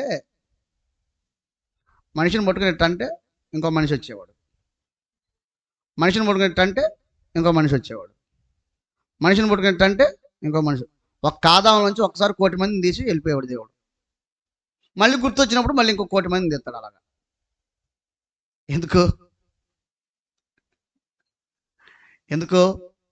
ఆ ఫ్రూట్ తినకముందు వాళ్ళు శరీరులు కాదు. ఆదామవ్వలు ఆత్మ సంబంధమైన వారు. ఇప్పుడు ఎవరు చెప్పండి? ఇప్పుడు శరీరం నుంచి శరీరం రావాలంటే గర్భం ధరించాలి, ప్రసవ వేదన పడాలి, బయటికి రావాలి. మట్టిలోంచి మట్టిని తీయాలంటే ఏం చేయాలి? తవ్వాలిగా. దేవుడు అదే చేస్తున్నాడు. ప్రసవ వేదన కలిగిస్తున్నాడు. సింపుల్గా తీసేవాడు, ఇలాగా సింపుల్గా తీసేవాడు. కోట్ల మందిని బయటికి తీసేవాడే. నేను పట్టుకొని ఎట్టంటే వస్తారు, నీలాంటి వాళ్ళే 1000 మంది వస్తారు ఇటు తీస్తే. దేవుడు ఏముంది, సింపుల్గా అలా తీసేస్తాడు. కానీ ఇప్పుడు తీట్లా ఏమన్నా తెలుసా? మీరే కానండి, అమ్మా నీ భర్త ఎలా నీకు వాంఛ కలుగుద్దమ్మా అన్నాడు ఆయన. అందుకే 4వ అధ్యాయం, ఆదికాండం గ్రంథం 4వ అధ్యాయం 1వ వచనం, ఆదాము తన భార్య అయిన అవ్వను కూడినప్పుడు ఆమె గర్భము ధరించి అని రాయబడింది. అందుకే దేవుడు అన్నట్టు మీలాంటి వాళ్ళు కావాలంటే మీ బాధలు మీరు పడండి అన్నాడు. మీ తిప్పలు మీరు పడండి, మీ బాధలు మీరు పడి కనేయండి అన్నాడు. దేవుని స్తోత్రం, హల్లెలూయా. అంచేత ప్రియమైన దేవుని వారలారా, జీవవృక్షం ఇప్పుడు పరలోకంలో ఉంది. ఆ జీవవృక్షం వద్దకే మనం వెళ్ళాలి. ఇప్పుడు అది నీ వద్దకు వచ్చినప్పుడు నువ్వు దాన్ని తీసుకోలేదు, వినియోగించుకోలేదు, తినలేదు కాబట్టి అది ఎక్కడుందో నువ్వు అక్కడికి వెళ్ళాలి. అదే మానవుని గమ్యం. దేవుడు ఎంత సులువు చేశాడు తెలుసా? పరలోకం నుంచి భూమి మీద తీసుకొచ్చి పెట్టేశాడు. ఇప్పుడు మానవుడు అది వినియోగించుకుని మరొక మార్గాన్ని ఎంచుకున్నాడు కాబట్టి జీవవృక్షము చేరుటయే మానవుని గమ్యం. వెళ్ళాలిక మానవుడు అక్కడికి వెళ్ళిపోవాలి. ఇక్కడ ఎన్ని బాధలు పడైనా సరే దాని దగ్గరికి వెళ్ళాలి. వెళితే నిరంతరం జీవిస్తావు. 2 మరణములు, శరీరములకు మరణం, ఆత్మకు మరణం. ఆ ఫ్రూట్ తింటే మరణం ఉండదు. ఆత్మకు మరణం అంటే చచ్చిపోద్దని కాదు, అగ్నిగుండంలో వేయటం ఒక మరణం. ప్రకటన గ్రంథంలో ఉంటుంది చూడండి, ఇది 2వ మరణము అని ఉంటుంది. ప్రకటన గ్రంథము 21వ అధ్యాయము 8వ వచనం, పిరికివారును, అవిశ్వాసులను, అసహ్యులను, నరహంతకులను, వ్యభిచారకులను, మాంత్రికులను, విగ్రహారాధికులను, అబద్ధికులందరూ అగ్ని గంధకములతో మండుగుండములో పాలు పొందుదురు. ఇది 2వ మరణము. అది అగ్నిగుండంలో ఒక వ్యక్తి పడవేయబడుటే 2వ మరణము. చచ్చిపోతాడని కాదు అర్థం, అసలు పట్టమే మరణం. ఈ 2వ మరణం నువ్వు తప్పించుకోవాలి అంటే, ఆ 2వ మరణం తప్పించుకోవాలంటే జీవవృక్ష ఫలం తినాలి. అది ఎక్కడ ఉందో అక్కడికి నువ్వు వెళ్ళాలి, దాన్ని తినాలి. అప్పుడు నీవు నిత్య జీవంలో ఉంటావు. ఈ లోపు ఆ జీవవృక్ష ఫలమునకు నువ్వు వెళ్ళే లోపు దేవుడు తన కుమారుని పంపించాడు. తన కుమారుడు తన ప్రాణం పెట్టాడు. ఆయన శరీరం, ఆయన రక్తం తినాలి. దేవుని స్తోత్రం, హల్లెలూయా. అంటే యేసు అను వంతెన ద్వారా, యేసు అను ఆహారము ద్వారా, యేసు అను రక్షణ ద్వారా, యేసు అను పరిశుద్ధత ద్వారా, యేసు అను సందేశము ద్వారా నీవు జీవవృక్ష ఫలముల యొద్దకు, చెట్టు యొద్దకు వెళ్ళాలి, తోట యొద్దకు వెళ్ళాలి. దేవుని స్తోత్రం, హల్లెలూయా. అక్కడికి వెళ్ళి నువ్వు తినాలి. ఆ జీవజలముల నదిలో నీరు తాగాలి. ఇదే మానవుని గమ్యమో. దేవునికి మహిమ కలుగును గాక. సరే, ముందుకెళదాం. ఈ సెక్షన్ ముగించడానికి నేను ఇష్టపడుతున్నాను. నేను నెక్స్ట్ సెక్షన్ ప్రారంభిస్తాను, అసలైన వర్తమానంలోకి వెళ్తాను. ఇప్పుడు ఇంతకీ 2 ఫలములు, జాగ్రత్తగా వినండి. ఈ 2 ఫలములు ఏమిటి? ఈ 2 ఫలములు ఏమిటి? ఇప్పుడు మంచి చెడులు తెలిసే వృక్ష ఫలం తినగానే మనిషి పాపి అయిపోతాడా? యేసు ప్రభువు వారు ఏం చెప్పారు? మార్కు సువార్త 7వ అధ్యాయంలో, మనుషులు వెలుపల నుండి లోపలికి వెళ్ళినది అపవిత్రపరచదు, లోపల నుంచి బయటకు వచ్చేది అపవిత్రపరుస్తుంది. ఇప్పుడు ఆహారం తింటే అది లోపలికి వెళుతుంది, అరుగుతుంది, బహిర్భూలోకి వెళుతుంది. భోజన పదార్థములన్నింటినీ అది పవిత్రపరచని చెప్పాడు యేసయ్య. ఇప్పుడు ఆ ఫ్రూట్లో పాపం ఉందా? పదార్థం ఉందా? మంచి చెడులు తెలిసే వృక్ష ఫలములో పాపం ఉందా? పదార్థం ఉందంటే పాపం లేదు. అది మంచి ఏమిటో చెడు ఏమిటో చెప్పుద్దు నీకు. మంచి చెడును గూర్చిన ఒక అవగాహన. అది తింటే నీకు అర్థమైంది. దేవునికి మహిమ కలుగును గాక. జాగ్రత్తగా వినండి. నాకు చేయి దెబ్బ తగిలి నొప్పి వచ్చి హాస్పిటల్కి వెళ్ళాను. డాక్టర్ గారు ట్యాబ్లెట్ ఇచ్చాడు. ట్యాబ్లెట్ ఇస్తే నొప్పి తగ్గల. సార్ మీరు ట్యాబ్లెట్ ఇచ్చారు కానీ నాకు నొప్పి తగ్గలేదండి అన్నా నేను. ఆయన ఏమన్నాడు తెలుసా? ఆ ట్యాబ్లెట్ జస్ట్ నీ మైండ్ నియంత్రణకే సార్, సాటిస్ఫాక్షన్కే.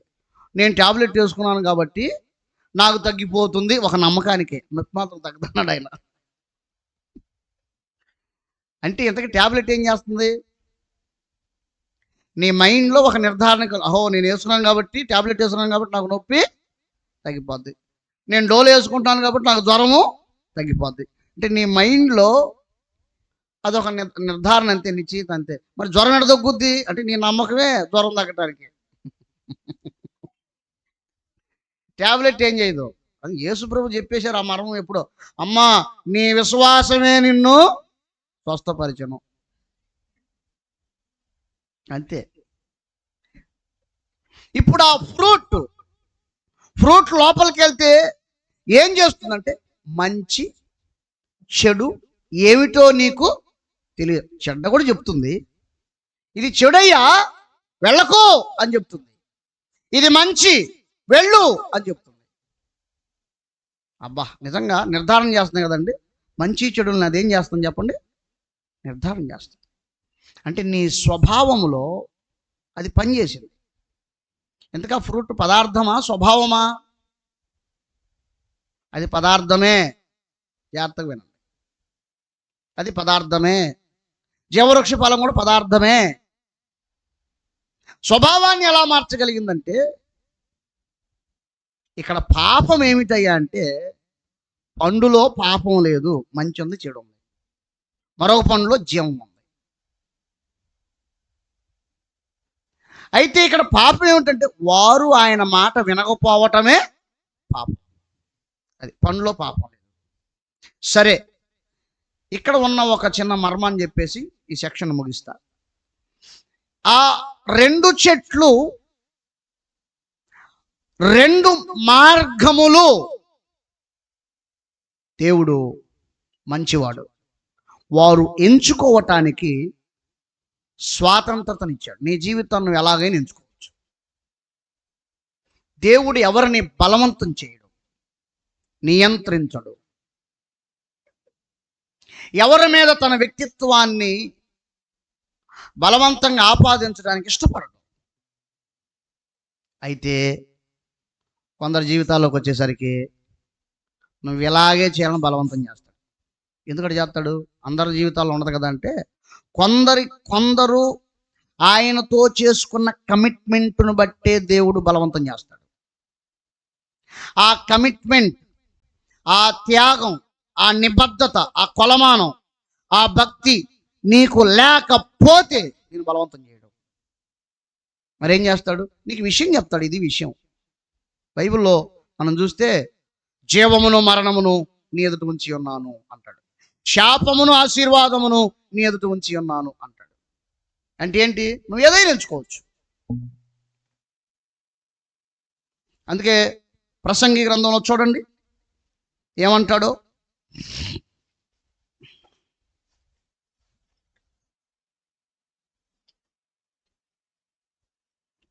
12వ అధ్యాయంలో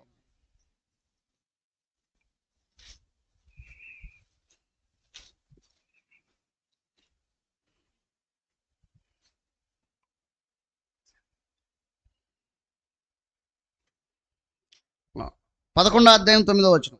యవ్వనుడా నీ యవ్వనమందు సంతోషపడము, నీ యవ్వన కాలమందు నీ హృదయం సంతుష్టిగా ఉండనిమ్ము, నీ కోరిక చొప్పునను నీ దృష్టి యొక్క ఇష్టం చొప్పునను ప్రవర్తింపము. అయితే వీటన్నిటిని బట్టి దేవుడు నిన్ను తీర్పులోనికి తెచ్చునని జ్ఞాపకం ఉంచుకొనుము. నీ ఇష్టం వచ్చినట్టు నువ్వు జీవించవచ్చు.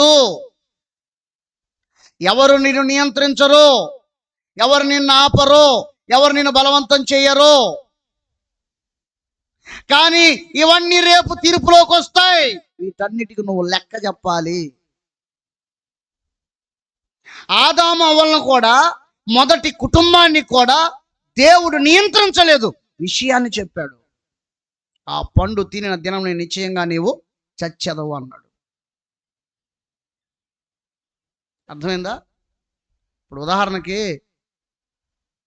పిల్లలు రోడ్డు మీద పరిగెత్తున్నారు అనుకో, అమ్మో అక్కడ కుక్క ఉంది కరుసిద్ది అంటారు. అంటే అర్థమైంది, కుక్క వచ్చి నిజంగా కరుసిద్దనే ఒక భయం పెడతాం. దేవుడు కూడా అంతే, తింటే చచ్చిపోతారు మీరు, తినకూడదు అన్నాడు. అంటే దేవుని దృష్టిలో వాళ్ళు చిన్న పిల్లలు అనమాట. అయ్యి ఆదాం అంత పొడుగుని ఉన్నాడే, అంత లావును ఉన్నాడే, ఎంత వయసు ఉంటుంది, సుమారు 30 ఉండదో, ఎందుకు ఉంటుంది? సృష్టించడం పొడుగు మనిషిని సృష్టించాడు దేవుడు మొదటి సంవత్సరం ఆయనకి, అంతేగా. నువ్వు ఎంత పుట్టావో అంత ఎత్తున పెరిగావు, నీకు సంవత్సరాలు కనిపిస్తున్నాయి, ఆయనకేం కనిపిస్తాయి? ఆయన మొదటి సంవత్సరమే. దేవుడికి ఎలాగ సంవత్సరాల సంఖ్య లేదో ఆదామములకు కూడా తోటలో ఉన్నంతకాలం సంవత్సరముల సంఖ్య లేదు. తినగానే చచ్చిపోతావు అంటే దాని అర్థం వారు ఆత్మీయంగా మరణిస్తారు. మహిమాయుక్తమైన జీవితం కొనసాగింపును వారు కోల్పోతారు. దేవుని మాటలు అబద్ధం లేదు, దేవుడు ఎప్పుడు అబద్ధం ఆడడు, ఆయన అబద్ధం ఆడటానికి నరుడు కాడు. ఎప్పుడైతే తిన్నారో అప్పుడు చచ్చిపోయారు. అంటే దాని అర్థం ఏంటో తెలుసా? దేవుని దృష్టిలో వారు చచ్చిపోయారు, మహిమను వారు కోల్పోయారు. కాబట్టి దేవుడు ఏదైనా తోటలో వారి స్వేచ్ఛకు భంగం కలిగించలేదు, వారి మనోభావాలకు భంగం కలిగించలేదు. మీరు నచ్చినది మీరు ఎంచుకొనవచ్చు. ఇదిగో ఆశీర్వాదము, శాపమును, మరణమును, జీవమును మీ ఎదుట నేను ఉంచి ఉన్నాను, మీకు మేలు కలుగునట్లు జీవమును కోరుకొనుడి అన్నాడు. అంటే ఆప్షన్ కూడా ఇచ్చాడు, ఇది కోరుకుంటే మీకు మేలు కలుగుతుంది, వద్దనుకుంటే మీ ఇష్టం. ఆదామవల పరిస్థితి కూడా అంతే. అయితే విచిత్రమైన విషయం ఏంటంటే వాళ్ళు ఏది ఎంచుకోవాలా? జీవవృక్ష ఫలాన్ని ఎంచుకోవాలా, మంచి చెడులు తెలిసే వృక్ష ఫలాన్ని కూడా ఎంచుకోవాలా. లూసిఫర్ ఎప్పుడైతే వెళ్ళి వాళ్ళని బాధించడం ప్రారంభించాడో, హింస పెట్టడం ప్రారంభించాడో లేదా నియంత్రించడం, మంచి చెడులు తెలిసే వృక్షఫలం వైపుగా త్రిప్పటం ప్రారంభించాడో, దినములు గడిచే కొంది దిశ మారింది. 6 నెలలు వాళ్ళతో ఉంటే వీళ్ళు అయ్యారు, వాళ్ళు ఇల్లు అయ్యారు. అది పరిస్థితి. చివరికి సర్పంతో ఏకీభవించి వాళ్ళు దించుకున్నారు. ఇప్పుడు జాగ్రత్తగా వినండి. దీని గురించి కొత్త నిబంధనలో వ్రాయబడి ఉన్న మాట చూద్దాం. రోమీలకు రాసిన పత్రిక, అపోస్తులైన పౌలు రోమీలకు రాసిన పత్రిక 8వ అధ్యాయం 2వ వాక్యం. క్రీస్తు యేసునందు జీవమునిచ్చు ఆత్మ యొక్క నియమము పాప మరణముల నియమము నుండి నన్ను విడిపించెను. 2 నియమాలు. మొదటిది ఏమిటి? జీవమునిచ్చు ఆత్మ యొక్క నియమం అంటే జీవవృక్ష ఫలం. పాప మరణముల నియమం అంటే మంచి చెడుల తెలివినిచ్చే వృక్ష ఫలం. స్తోత్రం, హల్లెలూయా. అంచేత మానవుడు పాప మరణముల నియమం ఎంచుకున్నాడు, మంచి చెడులు తెలివినిచ్చే వృక్ష ఫలాన్ని ఎంచుకున్నాడు. అందుచేతనే లోకంలోనికి మొట్టమొదటిసారిగా ధర్మశాస్త్రం వచ్చింది. ధర్మశాస్త్రం వచ్చింది కనుక పాపం అంటే ఏమిటో తెలిసిపోయింది. పాపాన్ని ధర్మశాస్త్రం ఎత్తి పట్టి చూపించింది. పాపమునకు తగిన శిక్షను అమలు చేసింది. ధర్మశాస్త్రం అంటే ఏంటి చెప్పండి? మంచి చెడులు తెలివినిచ్చు వృక్షము. కొత్త నిబంధన అంటే యేసు ప్రభు జీవవృక్షము. స్తోత్రం, హల్లెలూయా. అంచేత ప్రియమైన దేవుని వారలారా, పరలోకంలో ఉన్న జీవవృక్షపు చెట్టుని ఏదేం తోటలోకి ఎలాగ తీసుకొచ్చాడో తండ్రి అయిన దేవుడు పరలోకంలో ఉన్న యేసు ప్రభుని భూమి మీద తీసుకొచ్చేసాడు. మంచి చెడులు తెలియని వృక్షఫలం ఇక్కడే ఉంది, ధర్మశాస్త్రం ఇక్కడే ఉంది. ధర్మశాస్త్రం అక్షరము కాదు, నీ మనస్సాక్షి. ధర్మశాస్త్రం ఎక్కడుంది? నీ మనసులోనే ఉంది. అర్థమవుతుందండి? ధర్మశాస్త్రం ఎక్కడుంది? అంచేత ఒక ఉదాహరణకి, మనం ఒక ఇంటికి వెళ్ళాము, ఒక చిన్న గ్లాస్ చూడగానే భలే ముచ్చట అనిపించింది. అబ్బా, ఆ గ్లాస్ ఎంత బాగుంది, అది తీసుకెళ్తే బాగుండు, తీసుకెళ్తే బాగుండు, తీసుకెళ్తే బాగుండు అనిపించింది. ఏం చేస్తుంటే చూడగానే ఆకర్షించింది, చూడగానే మా ఇంట్లో ఉంటే బాగుండు అనిపించింది. అది తీసుకెళ్ళాలనిపిస్తుంది. అది పాపం, చెడు. ఇప్పుడు మంచి అంటది, ఏయ్ వాళ్ళ స్పూన్ నువ్వు తీసుకెళ్ళొచ్చా? అది వాళ్ళది కదా. సారీ, వాళ్ళ గ్లాసు నువ్వు తీసుకెళ్ళొచ్చా? అది వాళ్ళది కదా. నీ మనసాక్షి ఎలా అంగీకరిస్తుంది? తప్పు కదా, కొనుక్కో అంటే. ఆ వ్యక్తిలోని 2 సంభాషణలు ఉన్నాయి. ఇది వాస్తవం.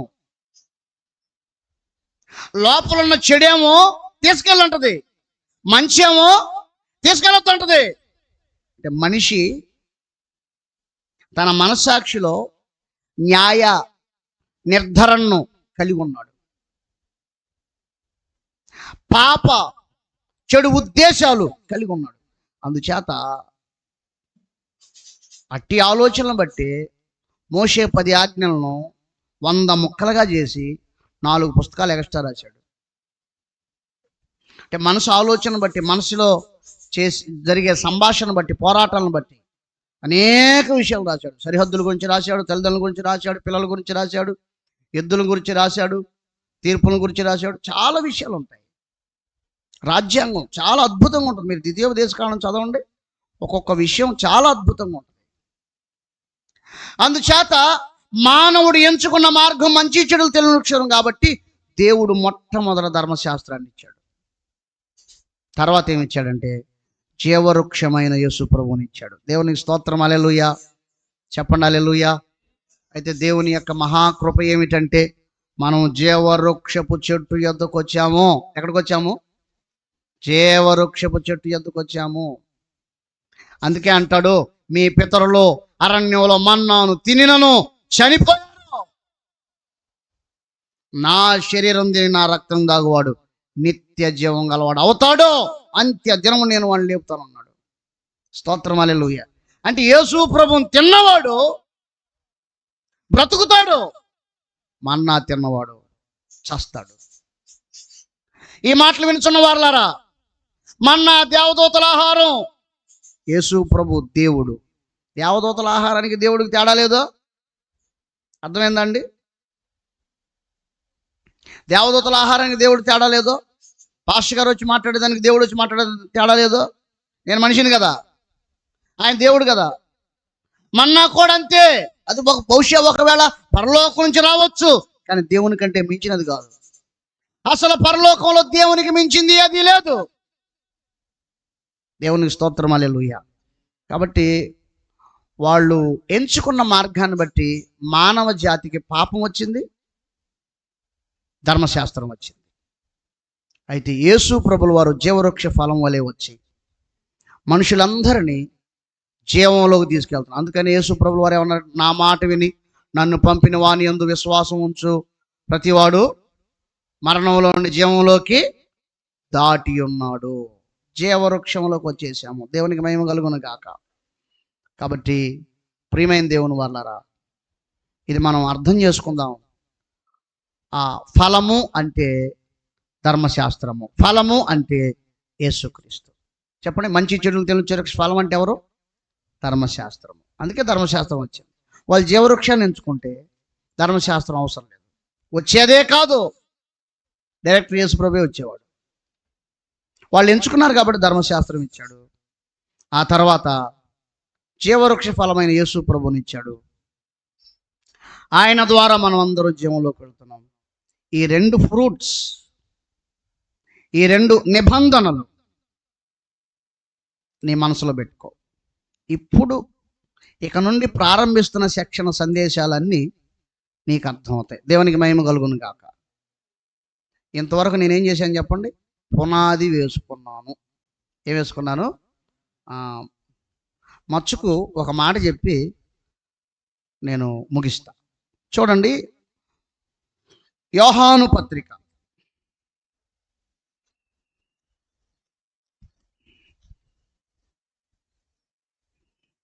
యోహాను రాసిన 3వ పత్రిక 2వ వాక్యం. ప్రియుడా, నీ ఆత్మ వర్ధిల్లుచున్న ప్రకారము నీవు అన్ని విషయములలో వర్ధిల్లుచు సౌఖ్యముగా ఉండవాలని ప్రార్థించుచున్నాను. ఈ మాట ఏమంటుందంటే, నీవు ఆత్మలో వర్ధిల్లితే చాలు, అన్ని విషయాల్లో వర్ధిల్తావు. అది క్రైస్తవుల్లో లేనిది ఏమిటంటే ఆత్మలో వర్ధిల్లటం అనేది లేదు. నీ స్పిరిట్లో నీ ఆత్మలో నువ్వు వర్ధిల్తే అన్ని విషయాల్లో వర్ధిల్తావు. కానీ ఆత్మలో వర్ధిల్లటం అనేది క్రిస్టియానిటీలో కనిపించట్లా. పునరుద్ధాన పండుగను అంటే అర్థం ఉంటానని చెప్తున్నాం. పునరుద్ధాన పండుగను క్రైస్తవులు ఏమని మార్చారు తెలుసా? సమాధుల పండగ అని మార్చారు. అందుకే వాళ్ళ అమ్మా నాన్నలో తాతయ్యల సమాధులు ఉంటే చూసారా, ఆడికెళ్ళి శనివారమే పెయింటింగ్లు వేసేస్తారు, ఆదివారం పొద్దున్న వెళ్ళి దండలు వేసేస్తారు. అసలు పునరుద్ధానత అనేది సమాధికి పెయింటింగ్ అయితే అయిపోద్దా? యేసుప్రభు లేచాడయ్యా, అది అర్థం కావట్లే వాళ్ళకి. అంటే ఆత్మలో అనుభవం లేదు వాళ్ళకి, భూ సంబంధమైన విధానాల్లో చేస్తున్నారు. చాలా మారిపోయాయి. మనుషుల ఉపదేశాలు దైవోపదేశములుగా బోధించబడుతున్నాయి. శ్రమ దినాలు అనే 40 దినాల ప్రార్థనలు ఏడున్నాయి బైబిల్లో? లేదు. అది మనుషుల ఉపదేశమే, దైవోపదేశంగా బోధిస్తూ 40 రోజులు ఉపవాస ప్రార్థనలు పెట్టి ప్రార్థించటం తప్పు కాదు, కూడుకోవటం తప్పు కాదు, అది నేను తప్పు అంటలా. కానీ అది దైవోపదేశం కాదు అంటున్నా. అది నీవు ఆత్మలో వర్ధిల్లుటకు పనికిరాదు. మనుషుల ఉపదేశాలను ఉన్నతంగా ఎంచినంత మాత్రాన ఆత్మలను వర్ధిల్లగలుగుతావా? చాలా మనుషుల ఉపదేశాలు దైవోపదేశాలుగా పరిగణించబడుతూ దేవుని ఉద్దేశాలు పక్కన పెట్టబడుతున్నాయి. చిత్రమైన విషయం ఏంటంటే నకిలీ అధికమైనందున ఒరిజినాలిటీ కనిపించకుండా పోయింది.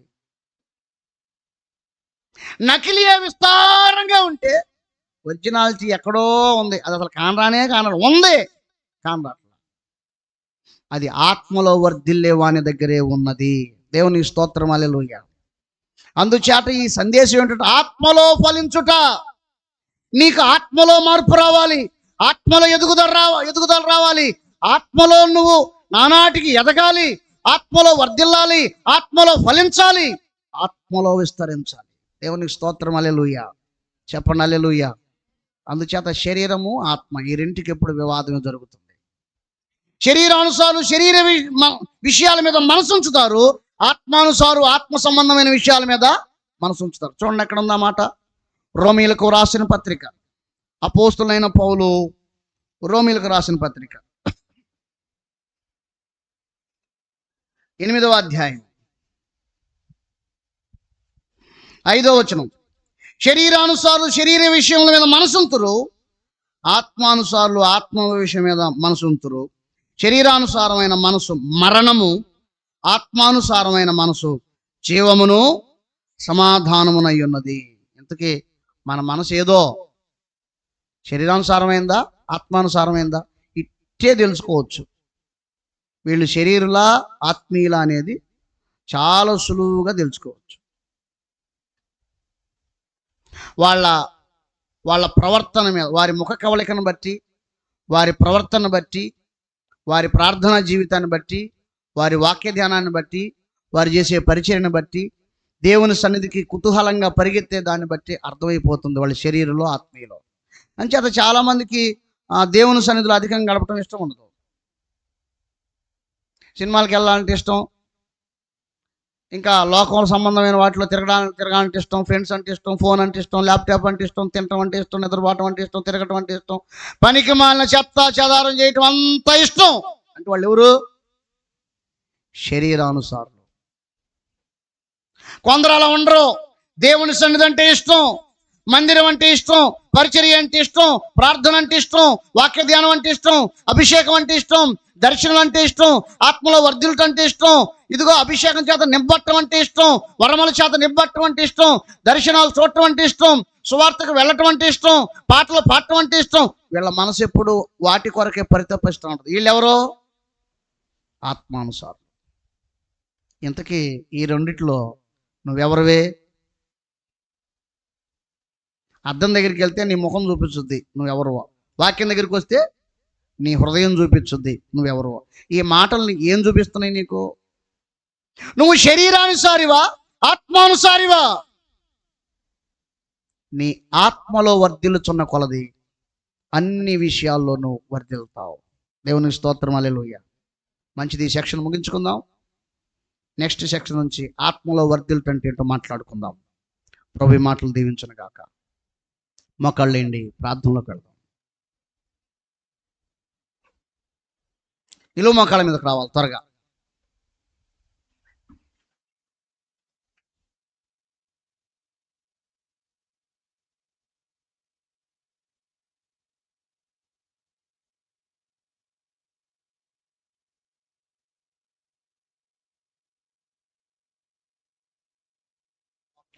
మనతో సంభాషిస్తూ వచ్చింది.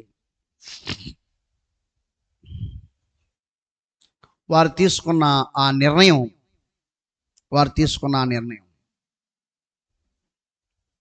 వారిని ధర్మశాస్త్రంలో అసలు మానవ జాతి అంతటిని ధర్మశాస్త్రం కిందకు తీసుకెళ్ళిపోయింది. ధర్మశాస్త్రం నుంచి ఒక విడుదల యేసుక్రీస్తు వచ్చేసి విడుదలను తీసుకొచ్చాడు. బిడ్డా, నీవు ఆత్మానుసారివా, శరీరానుసారివా? అపవాది అనుమానపు దయ్యాల నుంచి బయటికి రా. దేవుని ఆత్మ నిన్ను ఆత్మలో వర్ధిల్ల చేయడానికి ఇష్టపడుతున్నాడు. దేవుని ఆత్మ నిన్ను ఆత్మలో వర్ధిల్ల చేయడానికి ఇష్టపడుతున్నాడు. ఆత్మలో వర్ధిల్ల చేయి ఒక అభిషేకం, ఆత్మలో వర్ధిల్ల చేయు పరిశుద్ధాత్ముని యొక్క సారము, వాక్య సారము, పరిశుద్ధాత్ముని యొక్క ఆ కృప, ఆ అభిషేకం నేను ఆత్మలో వర్ధిల్ల చేయడానికి ఇష్టపడుతూ ఉన్నాడు. శబా కరబదిరాల షందర హతల్బది కల్బదరబా. చప్పలు కొడుతూ పరిశుద్ధాత్మని కనపరుద్దాం. హల్లెలూయా. లబరబ శబల కరబది కల్బదరబా. ప్రియుడా, నీ ఆత్మ వర్ధిల్లుచున్న కొలది అన్ని విషయాల్లో వర్ధిల్తావు. లబర్ర కరమది కల్బదుర బలబది కల్బదరబా. ఆత్మలోకి వెళ్ళు, ఆత్మలోకి వెళ్ళు. లరబబది కరమ శకరబది కల్బదరబా.